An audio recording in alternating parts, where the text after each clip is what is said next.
Stay tuned for the planet Earth's most relevant newscast. Broadcasting from Sector 17G of the Milky Way Galaxy, we present you a program that is a strange combination of newsworthy and non-newsworthy. Funny at times and extremely non-funny at others. Ladies and gentlemen, Earthlings and Lunars, we present to you Valemount Live.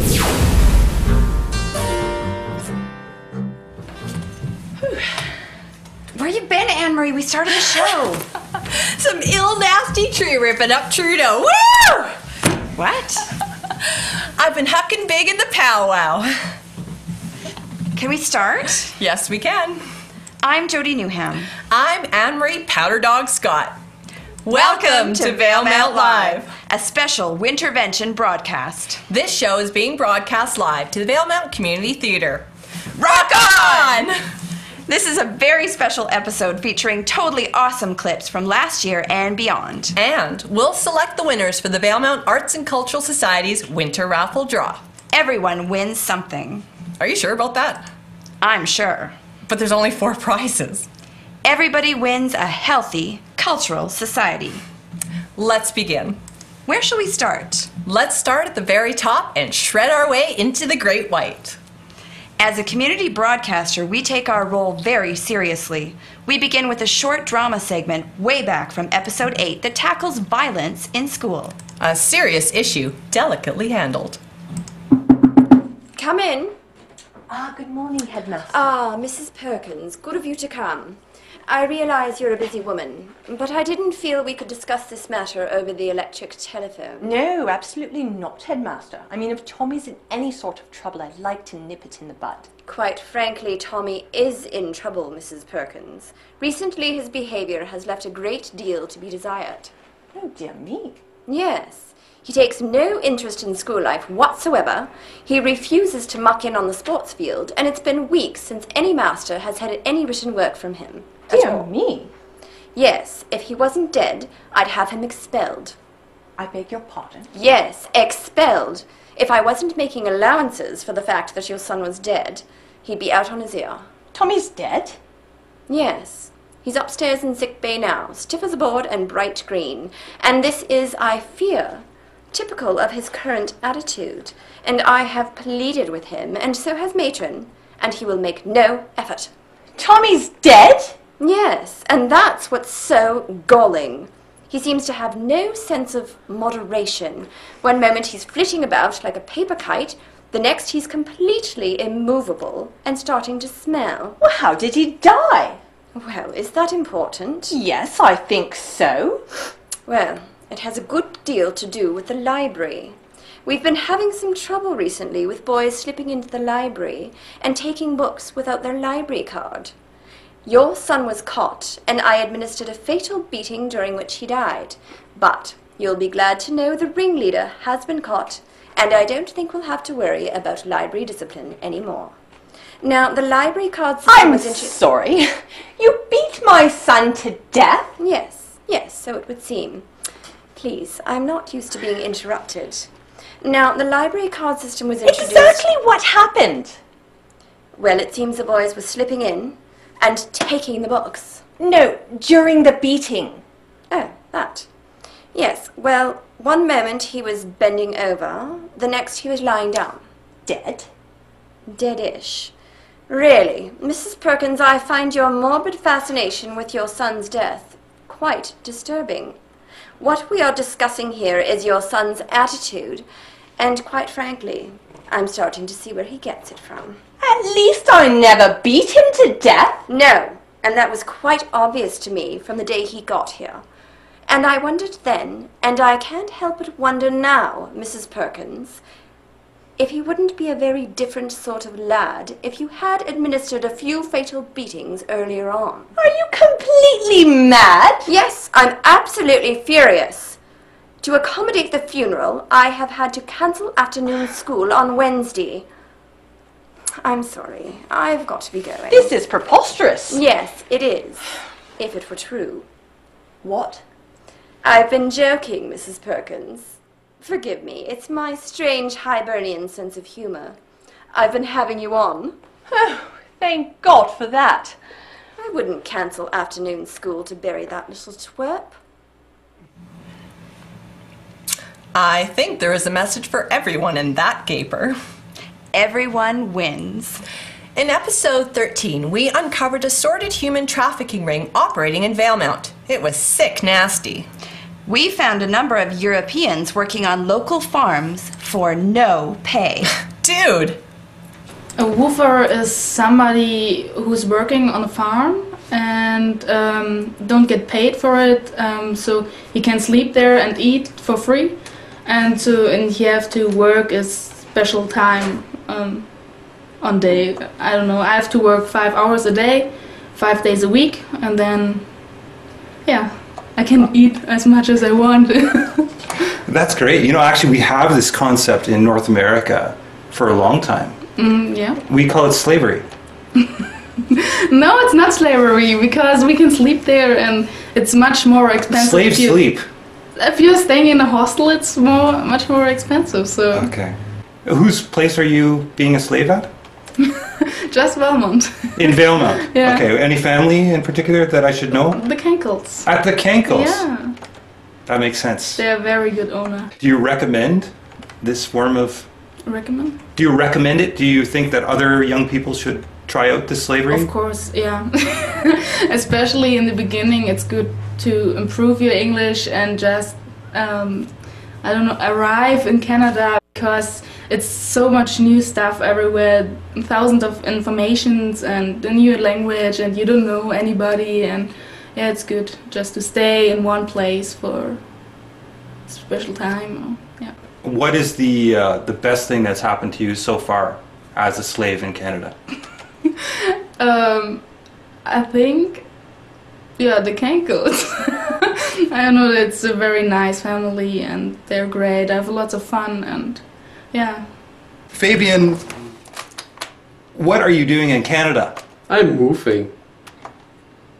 Like working on organic farms and being a slave. But I actually wanted to say something. I think it's more something of breaking free of slavery, of the slavery of money, because we are not part of this money circle, and I really like this thought and being not part of the circle. So for me, it's just more a breaking free of slavery, actually. That's great. I mean, I think I would love to have a bunch of people who are free of the money circle working for me.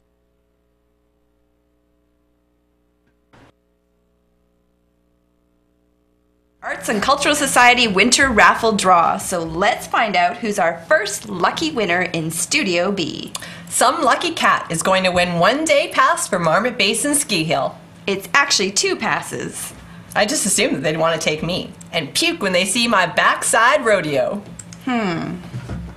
Zach, could you draw the name from the magical silver wheel, please?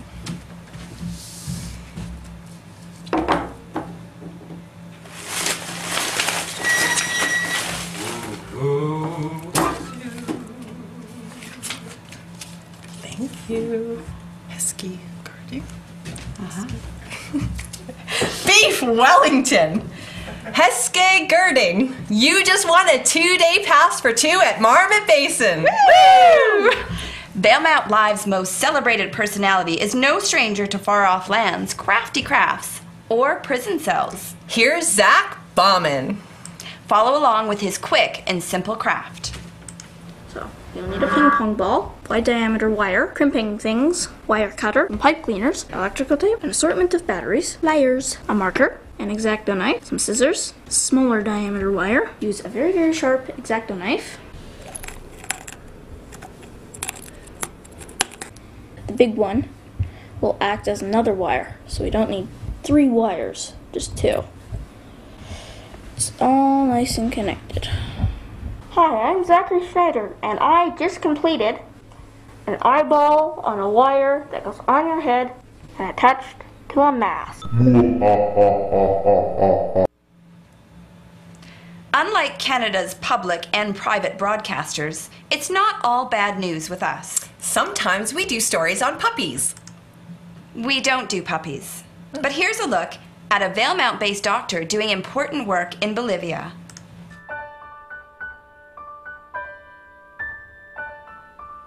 Every day he stares into the face of ugliness and despair, and every day he transforms another life. Plastic surgeons work with some of the most tragic cases, bringing light and hope to families. In order for us to do the small adjustment to your eyebrows, we must remove your whole face. I'll be paying in cash. In that case, my dear, it's no problem. Sign here. Most doctors treat their patients for illnesses. Often they reoccur, but Dr. Nick transforms his patients for good, one face at a time. Each year, Dr. Nick takes time out of his practice to spend 2 weeks in Bolivia, transforming the lives of children. Many Bolivian children suffer from malnutrition, which makes them especially prone to a condition causing ugliness. This little girl suffers badly. Sometimes the corners of her mouth turn upwards into a ghastly smile. These children are doomed to suffer through their poverty in unimaginable ugliness. But thanks to Dr. Nick, they can suffer through their poverty with beautiful faces. Well, as a heart surgeon, I wish my work were as life-changing as Dr. Nick's. But what could be more important than saving people's lives? Well, sometimes saving a life just prolongs the suffering and the ugliness. I can fix a failed heart, but the ugliness still remains. Dr. Nick goes right to the root causes. Most of his patients die within days of the procedure. But Dr. Nick claims those people would die anyways. At least they're dying happy. We feel they should die ugly. The Ugly People's Coalition is outraged, and we're filing a class action lawsuit on behalf of ugly people everywhere. You catheter, doctor? Please.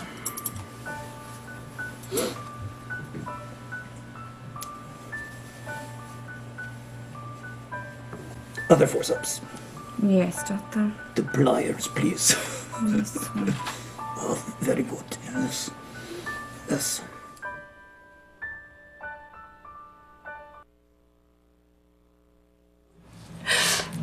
It warms the heart.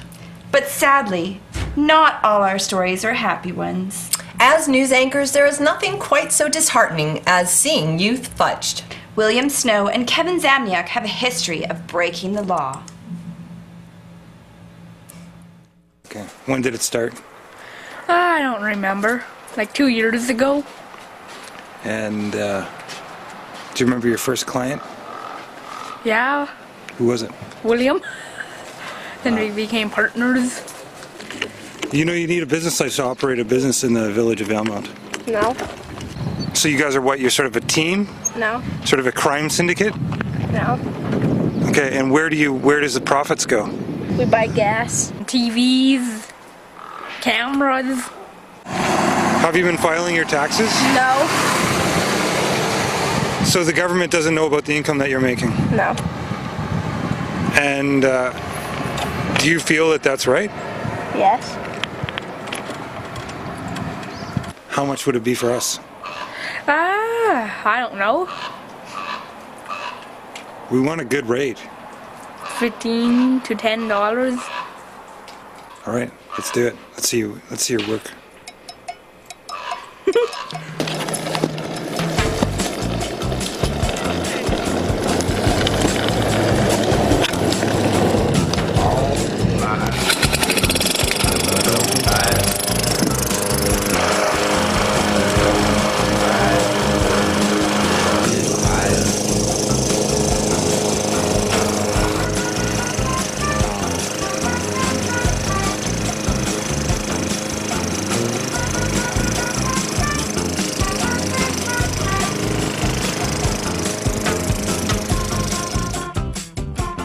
Who would pay a criminal to mow their lawn? We're not criminals.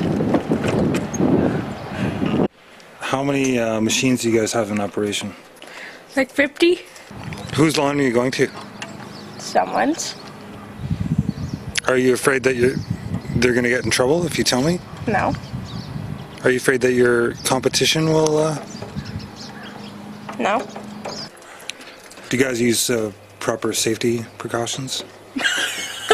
No. What you gonna do? What you gonna do when they come for you? Bad boys, bad boys. What you gonna do?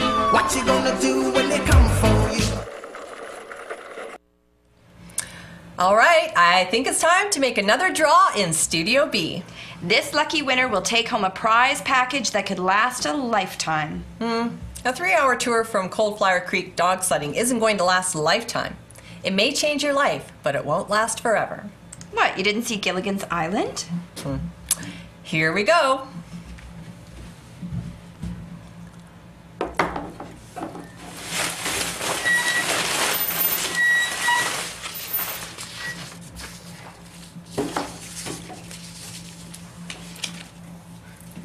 Thank you.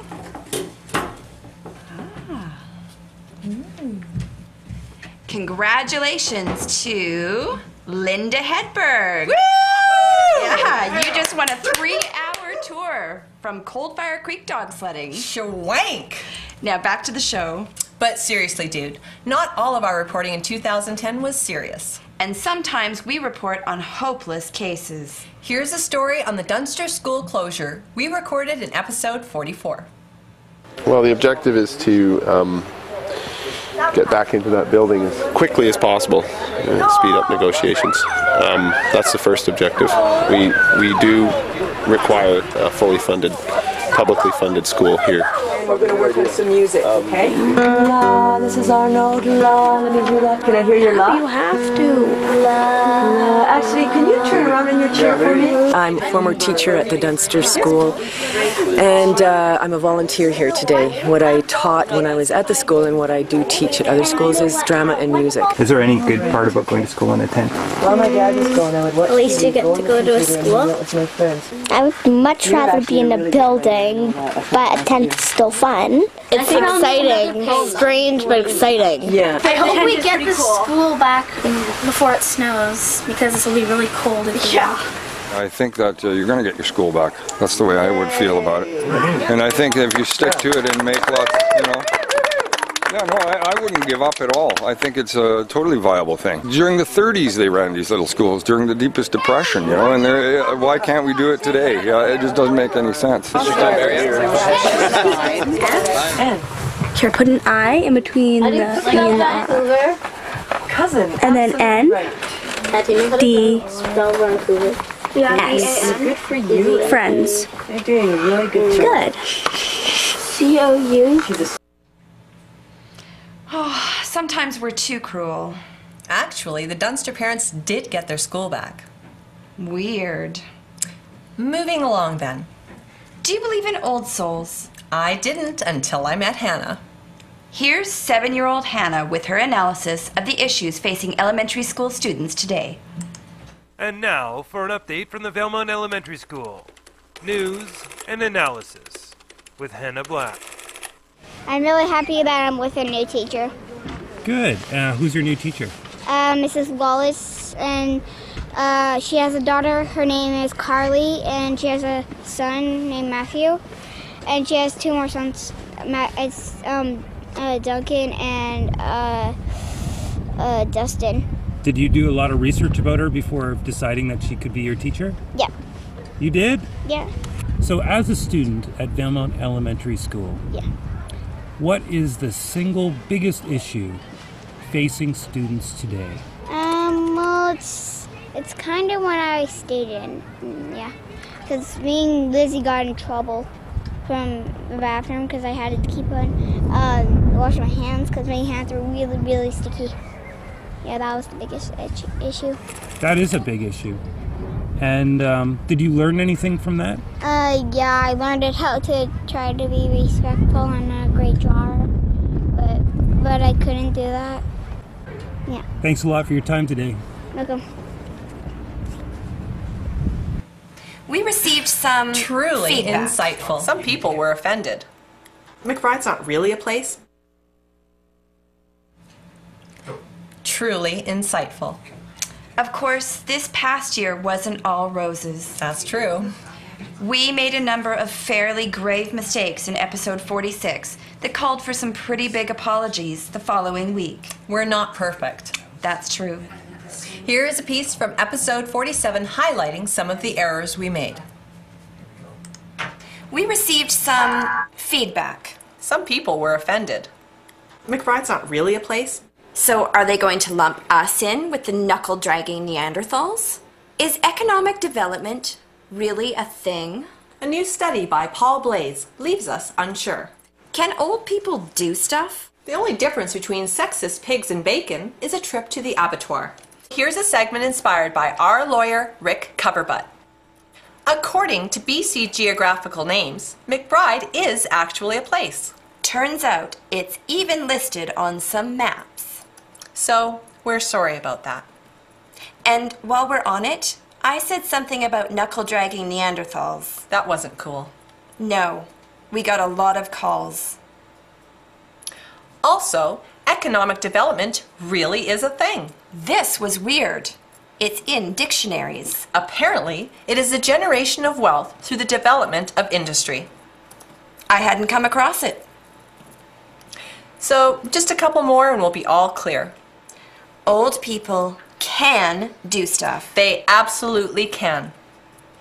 Finally, last week we suggested that the only difference between a sexist pig and bacon was a trip to the abattoir. That's just embarrassing. Totally my mistake. Well, I think that's it. To everyone we offended, we're sorry. Deeply sorry. At least we had the conviction to set the record straight. That's right. It's time for the draw. Let's go back to Studio B to find out who's our next winner. This lucky dude or dudette is going to win a one-day snowmobile rental from Alpine Country Rentals.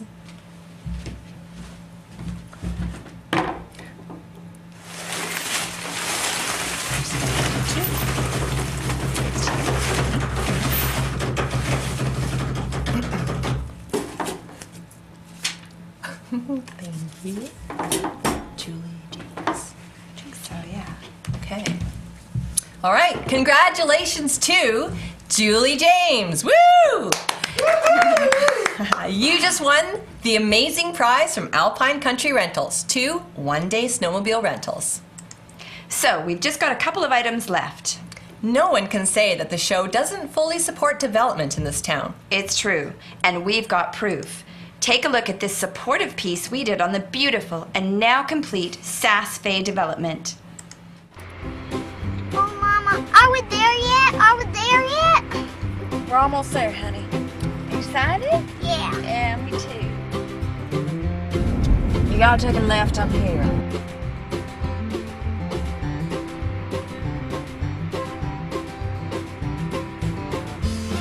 Oh, there it is. There it is. My Lord. Oh, Earl. I just can't believe it.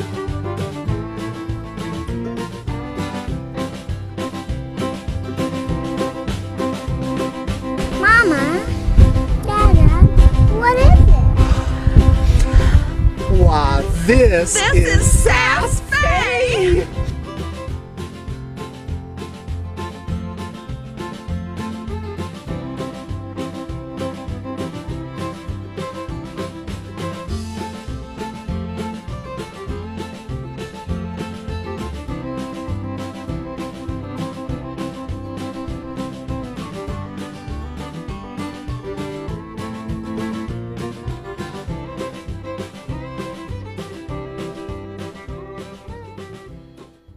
Mama, can we go to the burned out house now?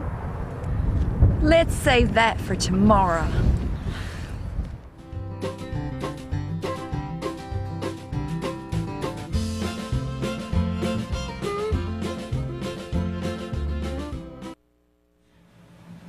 It's been a nightmare of a year here at Valemount Live. We'll leave you with a piece we did just prior to Halloween called The Spooky Truth. The piece was conceived and directed by our first intern, Charles Jones of Forest Grove. What are you doing in Valemount? Just felt the need to stop, and it looked like a pretty town. What's the spookiest part of Valemount? Just that you don't really know where the main street is, and all of a sudden you sort of see this sort of big archway, and there's Main Street. And businesses that you don't really know are opened or closed. Yeah. And that creeps you right now. That just creeps me. Maybe I won't be able to get out. Maybe I'm stuck here.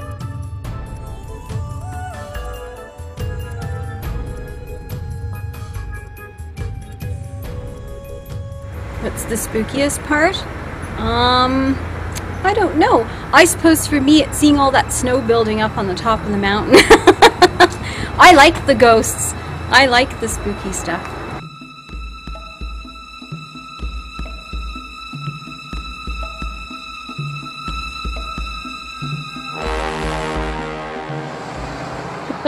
What's the scariest thing about Valemount? Scariest? I don't think there's anything scary about Valemount. Are there any haunted houses? Apparently there's one down there, but it got torn down. There was one down there, but it got torn down. People thought there were ghosts in it? Nope. No? I did. When I biked down by there, a couple nights,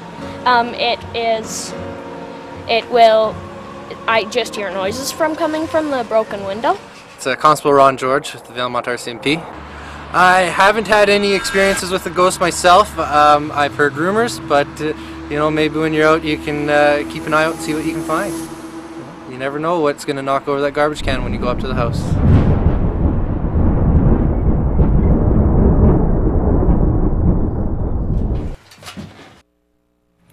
That concludes the program with just one item remaining, the draw for the final prize winner.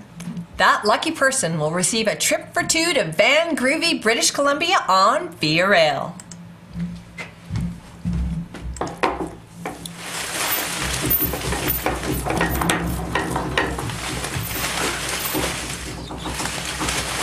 Goes to Henry.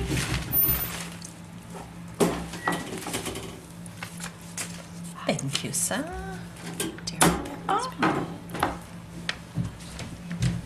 Congratulations to Darren Batsby. You won a trip to Van Groovy. Woo! That concludes our show for tonight. Thank you for watching and good night. We'll see you all next week on Thursday at 6 p.m. for the next episode of Valemount Live. Each episode of Valemount Live is archived on YouTube the following day. You can also see past episodes by visiting our website at www.vctv.ca. Thank you. Good night.